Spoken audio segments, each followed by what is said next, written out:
그러니까 지금으로부터 502년 전인 1517년 10월 31일에 이 독일의 수도사요 교수였던 이 마르틴 루터는 자신이 교수로 재직하고 있는 이 비텐베르크 대학교 안에 있는 대학교의 정문에 이 95개 조항의 논제를 내걸었습니다. 자신이 속한 가톨릭 교회의 개혁을 소망하면서 이 가톨릭의 그릇된 간행을 지적하는 95개 항의 논제였던 것이었습니다. 마르틴 루터는 원래는 그의 아버지 뜻에 따라서 이제 법학을 공부하는 이 법학도였습니다. 그가 22살이 되던 어느 날 친구와 함께 한 촌락을 향해 걸어가다가 이 천둥 번개를 동반하는 큰 폭풍우를 만나게 되었습니다. 그런데 앞서 가던 친구가 그만 천둥 번개를 맞아서 그 자리에서 죽고 말았습니다. 너무나 놀랬던 루터는 벌벌벌 떠면서 소원을 하죠.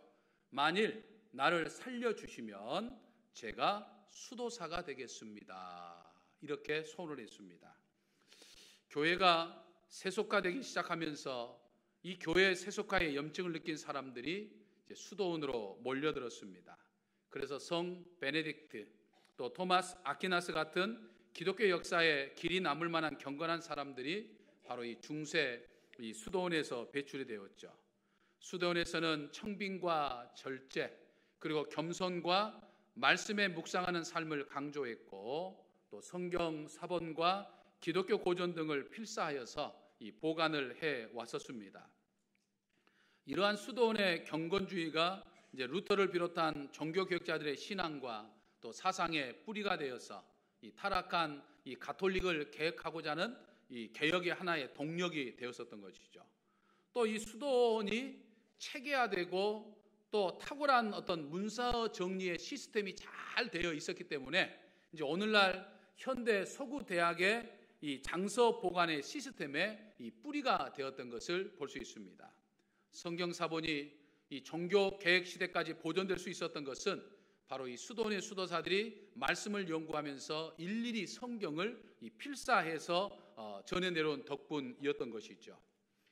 기독교 역사에 큰 획을 그었던 이 종교 개혁을 이끌었던 이 트로이카, 이 삼두 마차가 있었는데 그것은 마르틴 루터와 그리고 찌븐글류와 이 존 칼빈이 되겠습니다.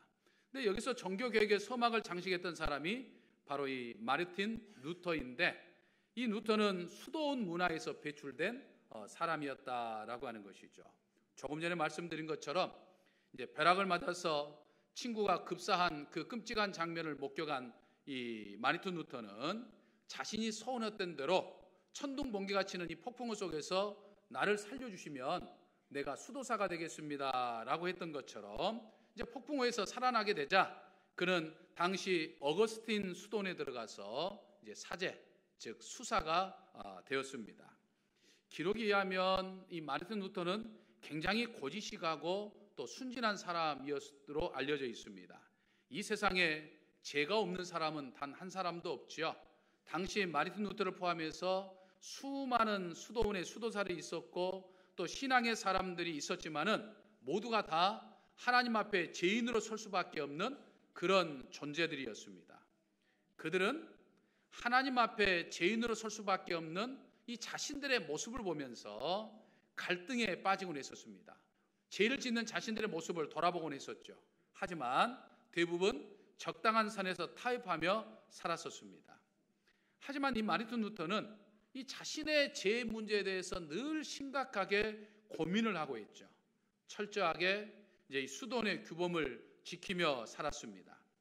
하나님 앞에 죄인으로 설 수밖에 없는 자신의 모습을 돌아보면서 이 죄의 문제를 해결해 보고자 수많은 고행들을 통해서 자기 자신을 자학하면서 이 죄의 문제를 해결해 보려고 많이 노력을 했습니다. 금식하기도 하고 또 기도하고 또 노동을 하였고 어떤 경우는 한겨울의 추운 겨울날에 담요 달랑 하나만 덮고 벌벌벌 떠면서 3일 동안 금식 기도를 하곤 했었습니다. 자신의 죄의 문제를 하나님 앞에 의롭게 서고자 노력했지만 이 갈수록 죄책감만 커져갔던 것이죠. 그래서 그는 수시로 자신의 선임 사제를 찾아가지고 자신이 하나님 앞에 죄를 지었던 죄의 모습들을 자꾸만 이제 고해성사를 이제 고백을 하게 된 거죠. 아주 사소한 것까지 매일매일 삶 속에서 느끼게 되는 죄의 문제를 생각하면서 자신의 선임 사제를 찾아가가지고 얼마나 하루에 몇 번씩도 찾아와가지고 고해성사를 해야 됐는지, 이 선임 사제가 매일 하루의 아침을 시작하면서 제일 싫어한 것 중에 하나가 바로 이 마르틴 루터가 자기를 찾아오는 거였어요. 이 죄를 고백하게 찾아오는 것이 그렇게 싫었던 거예요. 어느 날 하도 찾아오니까 이 선임 사제가 짜증이 나가지고 마르틴 루터에게 그렇게 이야기합니다. 제발 나가서 제대로 된 죄라도 하나 좀 지어놓고 그리고 나서 좀 나를 찾아와라. 이렇게 이야기합니다. 그러니까 이 선임 사제가 봤을 때는 아무것도 아닌 시시껄렁한 것까지 전부 다 가지고 와가지고 자기한테 고백하니까 너무나도 힘들었던 거예요.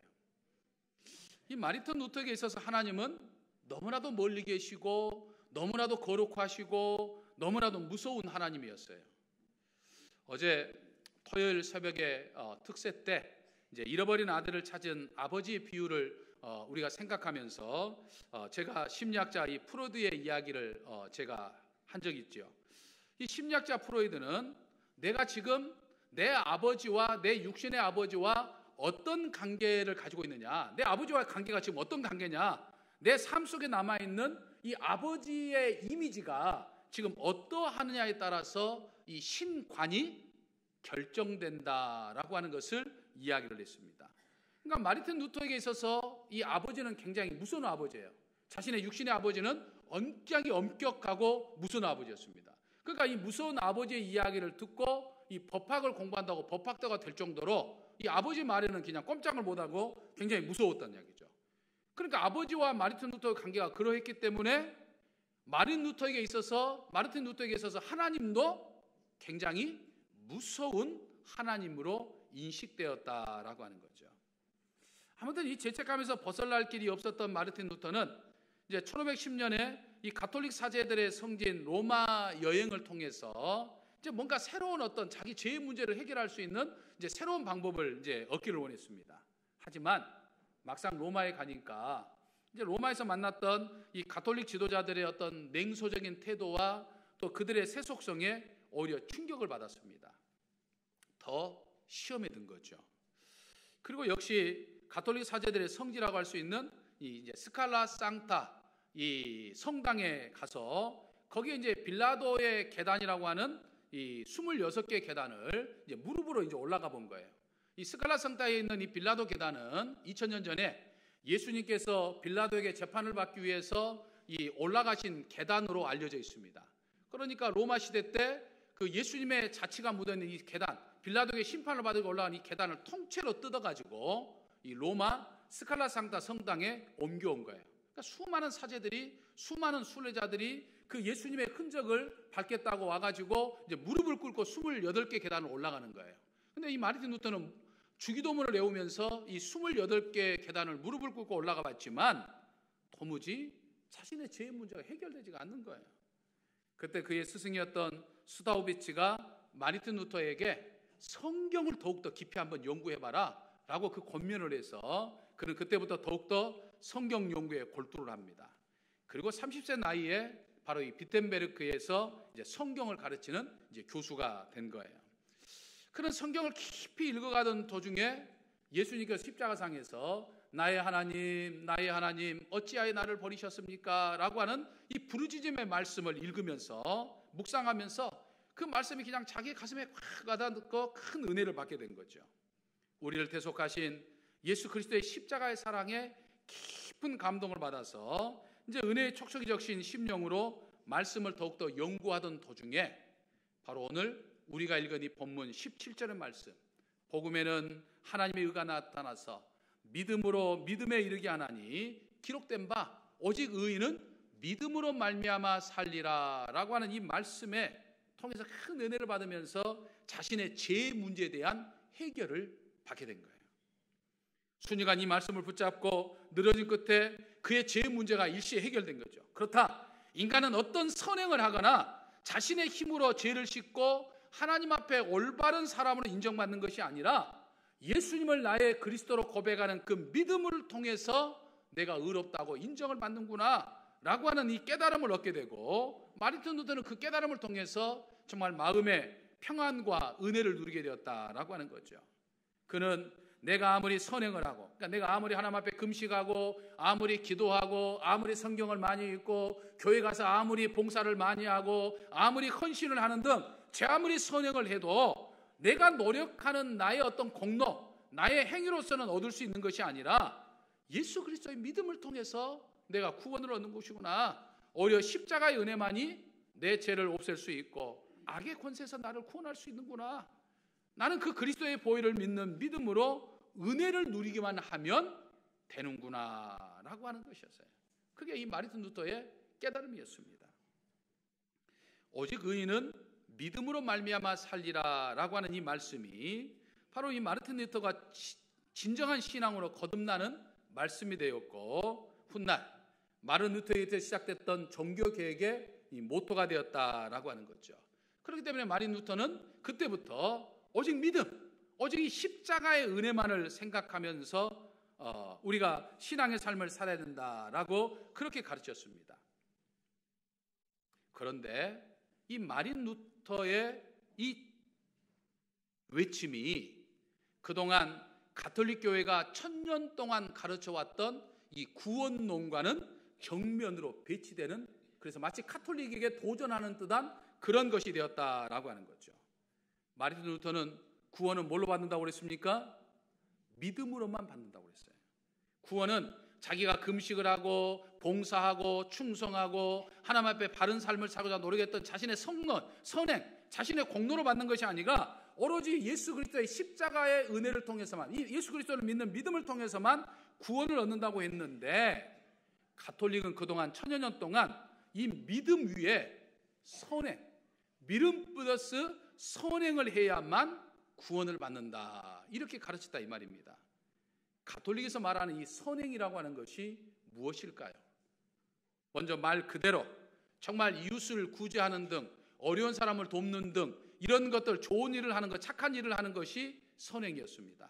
또 당시 가톨릭 교회에 순종하고 교회에서 가르치는 교리에 순종하는 것이 착한 일, 선행이었다라고 하는 것이죠. 무엇보다도 가톨릭 교회가 행하는 7가지 성례를 충실하게 지키는 것이 선행이다, 이렇게 가르쳤습니다.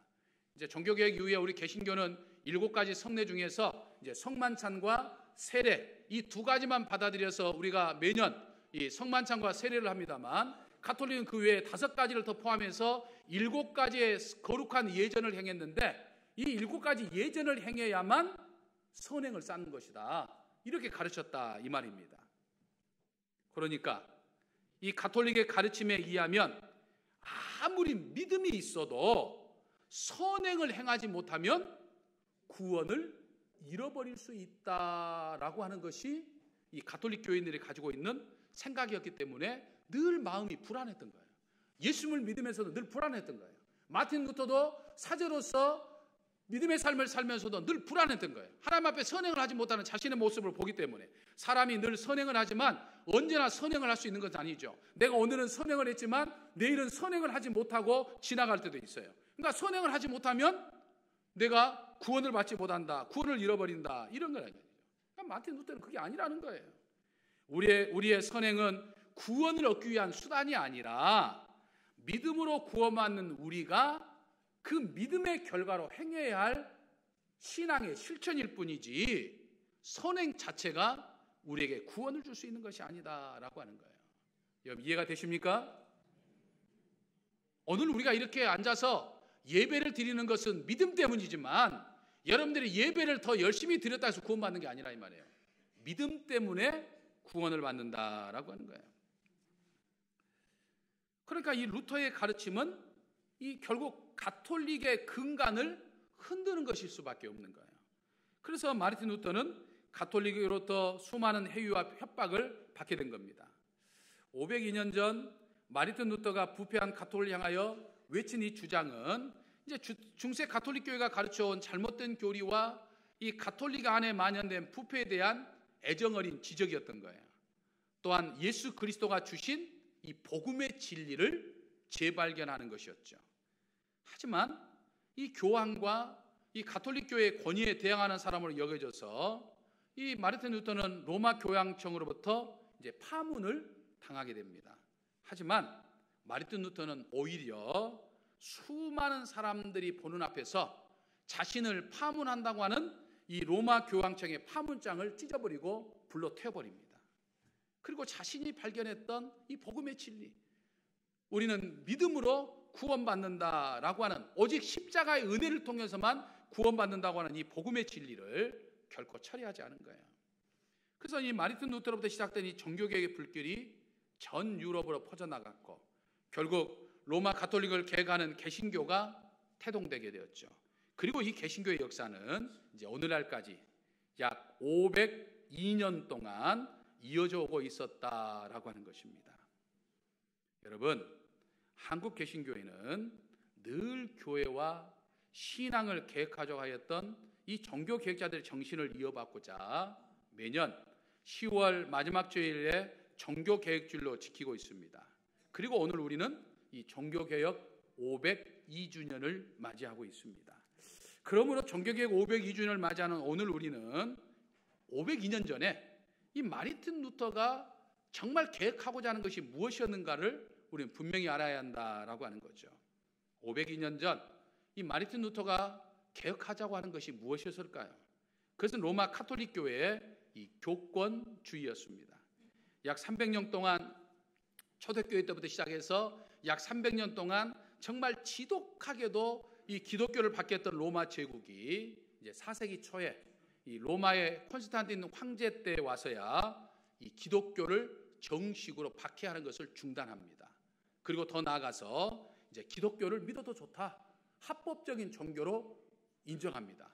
그리고 더 나아가서 마침내 기독교를 우리 로마 제국의 국교로 믿는다, 이렇게 선포하게 되었습니다. 그래서 로마 제국의 박해를 피해서 자꾸만 지하로 숨어들었던 교회가 이제 지상으로 올라오면서부터 이제 로마 제국이 닦아놨던 길을 따라서 로마 제국의 전역으로 아주 급속도로 유럽으로 아프리카까지 정말 폭발적인 이 전파가 이루어지게 되었죠. 전 세계가 그야말로 기독교 나라가 되었습니다. 기독교 문명이 되었던 거예요. 그래서 정치, 문화, 사상, 음악, 인간의 모든 삶 속에 어떤 하나의 뿌리가 된 것이 바로 이 기독교 신앙이었습니다. 이게 무려 1000년 동안 지속되어 온 거예요. 하지만 그 와중에 이제 중세를 거치면서 이 가톨릭 교회가 부패하였고 타락하였습니다.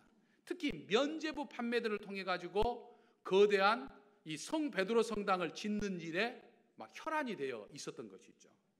가톨릭은 분명 초대교회의 전통에 세워진 교회였습니다. 초대교회는 예수님의 복음과 사도 전승이라고 하는 두 기둥 위에 세워졌습니다. 하지만 1000년의 시간이 지나면서 이 가톨릭 교회가 또다시 바리새화되고 율법주의와 이선으로 돌아가게 되었던 거죠. 왜 그랬을까요? 그것은 로마 가톨릭을 총괄하는 이 로마 교황청의 교권주의 때문이었다라고 하는 것입니다. 로마 교황청의 교권주의가 역동적인 하나님의 역사를 이 교회 제도와 교리, 그리고 이 교황의 권위라고 하는 틀 속에 딱 가둬버렸던 거예요. 결국 하나님과의 진정한 관계가 단절되고 부패하고 타락하게 된 거죠. 사랑하는 성도 여러분, 오늘날 우리 개신교의 역사도 이걸 반복해서는 안 된다라고 하는 거죠. 마르틴 루터는 로마 교황청의 교권주의로 말미암아 부패한 가톨릭을 바로 세울 수 있는 것은 오직 믿음, 이 믿음으로 말미암아 된 의라고 생각을 했던 것이죠. 믿음으로 말미암는 의는 마르틴 루터가 새롭게 깨달은 어떤 그런 깨달음이 아닙니다. 이미 구약 성경의 예언자들이 선포했던 예언의 내용이었고 또 복음서의 내용이었고 사도 바울이 이 서신을 통해서 끊임없이 믿음으로 말미암는 구원을 선포했던 것을 우리는 성경을 통해서 깨달아 볼 수 있죠. 마르틴 루터가 성경에서 새롭게 깨달아 외쳤던 이 믿음으로 말미암는 의는 이제 부패한 가톨릭 교회의 개혁 원리였죠.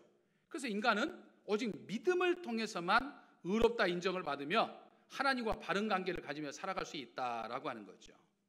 자, 그렇다고 한다면 어떻게 타락한 우리 인간이, 늘 죄 속에 살아가는 우리 인간이 하나님으로부터 의롭다고 인정을 받을 수 있을까요? 그것은 바로 믿음 때문입니다. 그러니까 내게 믿음이 있어서, 그러니까 내가 오늘 또 예배 나와서 하나님 앞에 예배를 드리고 기도하고 교회를 위해서 봉사하고 헌신하고 이런 것도 참으로 값주고 귀한 거지만 그것 때문에 내가 구원받는 것이 아니고 예수님을 나의 구주로 고백하는 믿음 때문에 내가 의롭다 인정받고 구원받는다라고 하는 사실입니다. 그렇다고 한다면 사랑하는 성도 여러분, 그 믿음이라고 하는 것이 무엇일까요? 무엇이 믿음입니까? 당연히 예수님은 나의 구주가 되십니다 라고 하는 고백과 내가 예수님을 믿어야 예수님의 십자가의 이 피를 통해서, 보혈을 통해서 내가 씻김을 받고 내가 영생하고 구원을 받습니다 라고 하는 것을 고백하는 거예요. 이 고백만큼 귀한 고백이 어디 있겠습니까? 하지만 우리는 그 고백을, 내가 정말 예수님을 나의 구주로 고백하고 예수님을 믿어야만 구원받을 수 있다고 하는 그 고백을 진정으로 할 수 있는 것은 내 자신에 대한 애통하는 마음을 가질 때 비로소 진정성을 받게 된다라고 하는 거예요. 세상에 살면서 나의 조그만 의로움, 세상에 살면서 신앙생활하면서 내가 교회에다가 베풀었던 어떤 조그마한 공로, 내가 했던 것에 대한 어떤 자기 만족 속에는 진정한 믿음이 자리 잡기 어렵다라고 하는 사실입니다. 바리새인과 세리가 함께 성전에 올라갔죠. 바리새인은 하나님 앞에 큰 소리로 자신만만하게 기도했습니다. 하나님, 저는 율법을 잘 지켰고 또 말씀한 대로 정한 대로 금식하고 11조를 성별한 하나님 앞에 드렸습니다 라고 이야기했습니다. 바리새인들이 율법의 근거에서 정말 하나님 앞에 바른 삶을 살고자 했던 것은 참으로 귀한 것이고 아름다운 것입니다. 하지만 그들은 그 율법의 근거에서 바른 삶을 살고자 노력했던 자신들의 노력, 자신들의 공로를 의롭게 여겼다 이 말입니다. 자기 스스로를 하나님 앞에 높인 거예요. 제멋대로 하나님 앞에서 나는 정말 죄짓지 아니하고 하나님의 말씀대로 순종하는 삶을 살았다며 자신들의 의를 자꾸만 하나님 앞에 드러냈던 거예요. 무엇보다도 다른 사람, 즉 세리와 죄인들을 자신들과 비교하면서 나는 저 사람들처럼 죄짓지 아니하고 나는 정말 의로운 삶을 살았습니다 라고 하면서 자꾸만 다른 사람을 깎아내렸어요. 어찌 인간이 하나님 앞에 자신의 의를 드러낼 수 있고 공로를 드러낼 수 있겠습니까? 자신의 의를 드러내는 자세로서는 절대로 하나님과 올바른 관계가 이루어질 수 없는 거예요. 그러나 세리는 달랐지요. 세리는 멀리 떨어져서 눈을 감고 자신의 가슴을 치면서 하나님이여 나를 불쌍히 여겨주시옵소서, 나는 죄인입니다, 하나님의 은혜를 받을 수 없는 죄인입니다 라고 말하면서 하나님의 은혜를 소망하면서 기도했어요. 자신의 무기력감과 죄가 많음을 인해서 도저히 하나님 앞에 용서받을 수 없는 사람에도 불구하고 그럼에도 더욱더 하나님의 은혜를 의지할 수밖에 없는 자신의 모습을 보면서 하나님의 용서와 구원을 소원했던 것을 볼 수가 있어요. 하나님 앞에서 나의 부족함을 보는 것, 이것이 바로 믿음입니다. 믿음의 사람들이 가져야 할 신앙의 자세예요. 믿음으로 산다고 하는 것은 자기 자신이 세리와 같이 자랑할 것이 아무것도 없는 존재임을 깨닫는 거예요. 믿음이라고 하는 것은 하나님 앞에 내가 도저히 바로설 수 없는 내 모습을 발견하고 오로지 하나님의 은혜만을 바라볼 수밖에 없는 자신의 모습을 발견하는 마음이 바로 믿음이다라고 하는 거예요. 오늘날 국회의원들이 저마다 개혁을 이야기합니다. 무슨 중도 개혁이니 베르벨 계획을 이야기하면서 계획을 이야기합니다. 근데 여러분들 보면 그들이 수많은 개혁을 이야기하지만 그들이 진정한 개혁을 이루지 못한 것은 무엇 때문입니까? 그들은 자신들이 부족하다고 하는 것을 인정하지 않습니다. 다른 사람보다 내가 국민을 더 사랑하고, 다른 사람보다 내가 더 국가를 사랑하고, 다른 사람보다 내가 더 개혁적이고, 다른 사람보다 내가 더 진실하다고 하는, 그리고 다른 사람보다 더 불의를 행하지 않았다고 하는 그런 어떤 생각들이 그들에게 있기 때문이에요. 나는 다른 것을 개혁해 가는 사람이지 내가 개혁당해야 하는 대상이라고 하는 생각을 그들은 갖지 않기 때문이에요. 그러니까 그들은 개혁을 성공하지 못하는 거예요. 내가 무엇인가 조금이라도 가졌다고 생각하는 사람은 진정한 믿음을 갖기가 어렵습니다. 바리새인처럼 율법을 잘 지킨다는 어떤 자기 자부심, 다른 사람에 비해서 지식을 더 가졌다는 자부심, 돈이나 지위 같은 것들을 더 가졌다는 생각을 가질 때 내가 다른 사람보다 더 기도를 열심히 하고 내가 다른 사람보다 더 봉사를 더 많이 한다고 하는 생각을 가지는 그 순간부터 우리는 하나님 앞에 진정한 믿음의 삶을 갖는 모습을 갖기 어렵다라고 하는 거예요. 예수님 앞에 나왔던 부자 청년도 가진 것이 너무나도 많아서 그 안에 믿음이 들어갈 자리가 없었던 거예요. 사랑하는 성도 여러분, 종교개혁 500주년을 맞아서 우리 한국교회 개혁을 말하기 전에 먼저 나를 개혁해야 되는데, 이 개혁, 믿음을 통해서 개혁이 되는데 이 개혁이라고 하는 것은 내 부족함을 인정할 때부터 시작됩니다. 그러니까 나를 보지 못하고 자꾸만 다른 사람을 보고 다른 사람을 지적하는 데에서는 개혁이 일어나지 않아요. 다른 사람의 잘못을 보았으면 내 잘못은 무엇인가 나를 봐야 돼요. 거기서부터 개혁은 시작되고 거기서부터 진정한 믿음은 시작되는 것이다 라고 하는 거예요. 나에게 부족한 것이 무엇인지를 하나님 앞에 겸허하게 고백하면서 내 부족함을 하나하나 고쳐나가는 그런 삶을 통해서 정말 이 세상을 하나님이 통치하는 행복한 세상으로 만들어가는 저와 그리고 사랑하는 성도 여러분 되시기를 주님의 이름으로 간절히 축원합니다. 사랑의 아버지 하나님, 종교개혁 502주년을 맞아 다른 사람의 부족함을 보거나 다른 사람의 잘못을 지적하기보다는 제 자신의 부족함을 깊이 인식하면서 나를 먼저 고쳐나가는, 나를 먼저 계획하는 진정한 믿음의 사람들이 우리 모두가 되게 하여 주옵소서. 나의 부족함을 들여다보는 오직 믿음, 오직 은혜, 오직 성경만으로 살게 하여 주시옵소서. 우리 주 예수 그리스도의 이름으로 기도하옵나이다. 아멘.